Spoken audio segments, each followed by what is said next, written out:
Okay, so my name is Peter Andrus. I'm with the Workday Development Education Group. I'm a bootcamp instructor and an instructional designer, and I'm really grateful for the opportunity that I have to come here today to speak to you about a topic that I struggle with, and that is how to spend my time effectively. So time is the currency of our lives. We make our memories through time, we form our relationships through time, and it's been said that love is actually spelled T-I-M-E.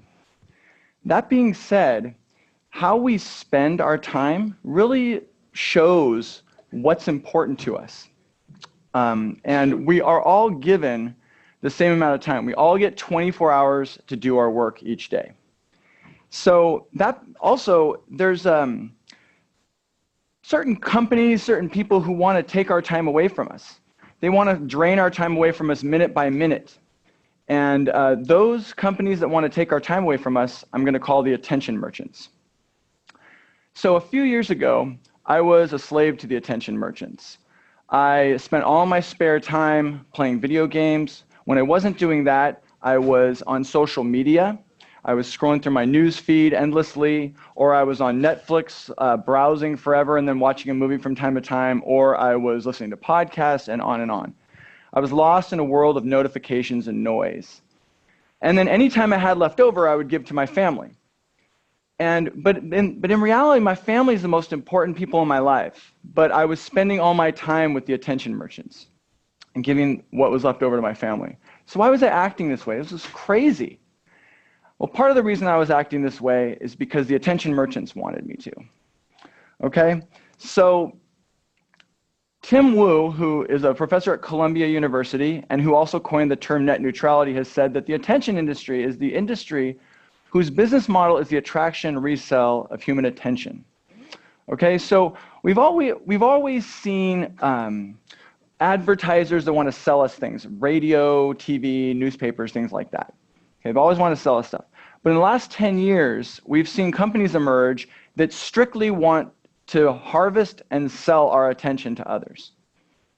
And these are the attention merchants. Now, it's important to understand that they don't want just some of your attention. They actually want all of our attention, okay? So who are these companies? Well, chances are you know many of them. Chances are you like many of them. And chances are you've spent some of your time and attention with them today. So some of the companies we're talking about are Facebook, Instagram, Netflix, Snapchat, Twitter, and on and on and on. All of these companies want to take a little bit of your time here and a little bit of your time there. Now, these companies make their money by tracking your usage, by tracking your likes and the groups you attend, and the things you talk about, and the photos you look at, and the friends you interact with, and your search histories, things like that. So they want you in there all the time. So many of those companies will say that they're free, but what is the actual cost? Because there is a cost. Oprah Winfrey once said, "How you spend your time defines who you are." Okay? So I want you to think for a minute here. How much of your time are you spending? Pause. Betrayed by the attention merchants. Okay.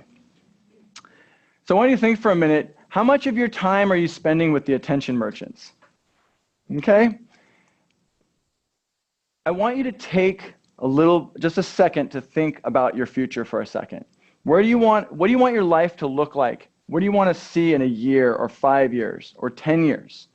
Do you want to learn a new language? Live in a new country? Do you want to fix a relationship that maybe isn't doing so well or start a new relationship? Do you want to learn a new skill or get a promotion at work? All of these things take time. And it's important for us to understand that the attention merchants want to take our time away from us. They want us on their sites all the time. Now, it's also important for me to help you understand one thing. The attention merchants are not messing around. They all the attention merchants want you to believe that it's a guilt-free party, that you can come and go as you please, that everything is fine, but what they really want is they want you there all the time. They want you to give up sleep, meaningful interactions with others, and all that to be on their sites. So how are the attention merchants keeping us there? They're keeping us there through using basically science and evolution against us. Okay? So let's take a look at how they're doing that. Now, first of all, the like button is wreaking havoc on our social lives. Every time you get a like, you get a little hit of dopamine, which makes you feel a nice euphoric feeling. You get addicted to that feeling. You want more of it. So what do? You dress up your dog in a cuter and cuter outfit. You jump off big cliffs into the ocean. Maybe you take more pictures of your food because you want more likes. But what you're really doing is spending more time with the attention merchants. What about notifications? When your phone buzzes, or if you ever see these little dots on your phone, can you put it down? No way. Your phone beckons to you. It calls you forth and you can't resist. Your body has evolved to respond to this type of stimuli that way. And the attention merchants are using it against you. Have you ever gone into your phone to do something ostensibly responsible, like send a text or maybe look up some information? And 30 minutes later, you're on your fourth cat video. You have no idea what you started out to do. That's the attention merchants. They've won that war once again. Okay? So, and then after that, we've got Netflix that's trying to convince us that binging is healthy. But do you know anything that's associated with binging that's healthy? No, none of it. And the CEO of Netflix once said, "We actually compete with sleep and we're winning." So this is what's at stake. Netflix wants you to give up your sleep, which is vital for your health, to join them. So I want you to understand today that I'm not saying that you give up these things completely. But what I want you to do is, so think about how can you get away from the attention merchants to some degree, because most of us probably need to. Now, I would like to say also that the attention merchants are winning the war for our attention. But that doesn't mean they have to win the war for your attention. And I'd like to share my journey and how I got away from them. So first off, I had to give up video games completely. That was a personal decision that I had to make. Yours may vary. The reason I had to do this is because addiction is a gene that runs deep in my family. I've never been addicted to alcohol or to drugs, but video games were the thing that I latched onto. And so I gave those up, and then suddenly I had all this extra time. And when I had that extra time, I started filling it with Facebook. And then I started to realize, you know what? I don't want to be spending all my time with Facebook either.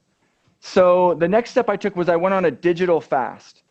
I went a week without going on any social media. I didn't touch social media. And I didn't post to social media that I was going on a digital fast. I just went on the digital fast. That helped me realize I didn't need Facebook in my life like I thought I did. And so that helped me to understand that maybe I was a little too dependent on it. And so I went on that digital fast. The next thing I did was I started to learn more about it. I started to read some books about this subject to understand what they were doing, how they were getting me to stick around. And I started to understand more about this subject. And once I read some of those books, I decided to take all my notifications off of my phone, put my phone on Do Not Disturb all the time, and I removed social media from my phone 100%. That was a big step. And I can tell you that it had an interesting effect.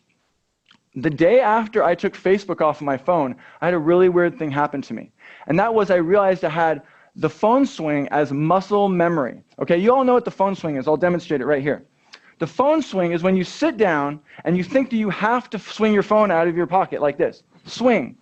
And I would sit down and I would, browse my Facebook, because we all do this. But my body was anticipating me looking at Facebook, and it was releasing dopamine.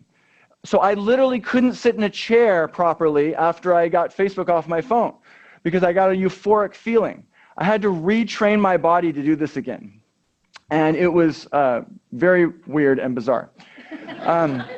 But so what effects have I seen? Well, first of all, oh, that's the ball and chain. What have I seen? So I've had a lot more time to be with my family. I've had time to do things that I want to do that I really love. I love baking, and I started a new sourdough recipe that takes up a lot more time. But I love it. It's the best recipe I've ever had. I also started quilting recently with my son Jonah. And that's something I've wanted to learn how to do for a long time because I like making things. I like making things with my hands. I also crochet. And also recently, my family and I, we hiked to the bottom of the Grand Canyon to the Havasupai Reservation over the summer. That was the greatest vacation we've ever taken. It was a lot of fun. And I had the time to do it because I wasn't playing video games. So if you've seen anything of yourself in what I've been talking about, I'd like to give you a few tips on what you can do to get started on how to take your life back from the attention merchants. So first of all, understand the extent of your problem.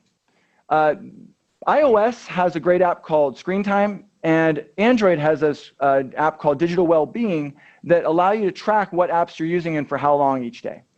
Maybe you don't even have a problem at all. But one thing to keep in mind is that if you're working a full day, taking a lunch, and then commuting for around an hour each day, you may only have 5 or 6 or 7 hours left at the end of the day to do what you want to do. So if you're spending an hour or two on social media, that might be a quarter of your spare time during the week. It's a lot of time. And so understand the extent of your problem. Next, so the next thing that you should do, I'm actually going to bring this back first. Next thing that you need to do is be intentional with your time, okay? Being intentional means when you want to browse Facebook, go browse Facebook. Enjoy it. Be there for a half hour, an hour, set a time limit and stick to it. The flip side of this is when you're with your family, when you're with your friends, when you're out doing stuff, be with your family and be with your friends. Don't retreat into the safety of your phone when things get uncomfortable or difficult. Being with people, looking them in the eye and having conversations, this is where the happiness and the good things in life come from. The deep connections that we can form and the bonds that we can form. And lastly, take the time to read about this subject. I highly recommend this book, Zucked. The Attention Merchants was good too. Digital Minimalism was a game changer for me. And out of all three, I would recommend Zucked and Digital Minimalism, but Digital Minimalism, I would recommend the highest. But Zucked is amazing. So, in the end, I hope that you've maybe learned a little bit here and maybe had some thoughts about what you can do to get your life back from the attention merchants. I hope that you will understand that, there's time for you to do the things that you want to do. And sometimes we have to take a look at ourselves and kind of, take an evaluation and change ourselves a little bit. I know that you can change. I was able to do it. I know you can too. Thank you.